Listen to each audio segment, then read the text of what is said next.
Export importer थे, export कर रहे हैं और एक्सपोर्ट में भी जो है नंबर 2 पर है दुनिया में।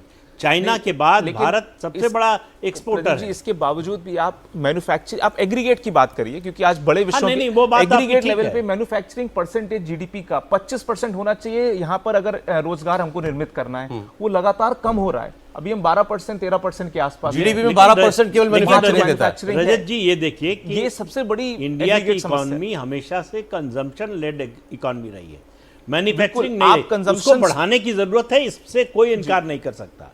हमारा सर्विस सेक्टर इतनी तेजी से बढ़ा है, आज जीडीपी में उसका कंट्रीब्यूशन 50% है। 1947 में एग्रीकल्चर का 50% हुआ करता था। तो एग्रीकल्चर को एक तरह से इग्नोर किया पिछले 77 सालों में।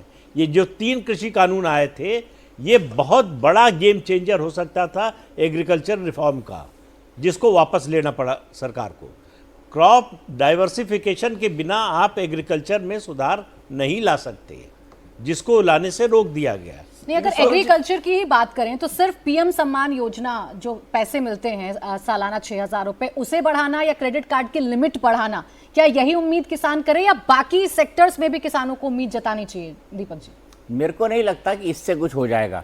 आपने 2,000, 6,000, 12,000 भी दे दिए, इससे चीजें नहीं बदलेंगी। आप देखिए, जो छोटा फार्मर है, जो 10-10 या 20-20 एकड़ वाले ऐसे फार्मर है ही नहीं, जो कम जोतते हैं या 1 बीघा या 2 बीघा वाले हैं, वो जो हैं उस तरह के फार्मर ज़्यादा हैं। उनकी इनकम को कैसे बढ़ाया जाए, उनके साथ क्या किया जाए, वो कैसे जो लोकल साहूकार है, उसी के लिए कॉर्पोरेट फार्मिंग की मतलब 50 लोग मिलकर 1-1 एकड़ है, 50 एकड़ हो गया, उसमें इकोनॉमी ऑफ स्केल बनेगा।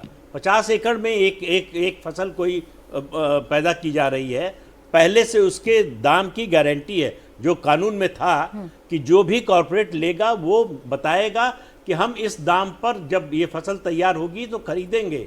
अब वो दाम कम हो जाए, घाटा उसका बढ़ जाए, मुनाफा उसका नहीं। देखिए, लेकिन किसान के लिए प्राइस एश्योर्ड था।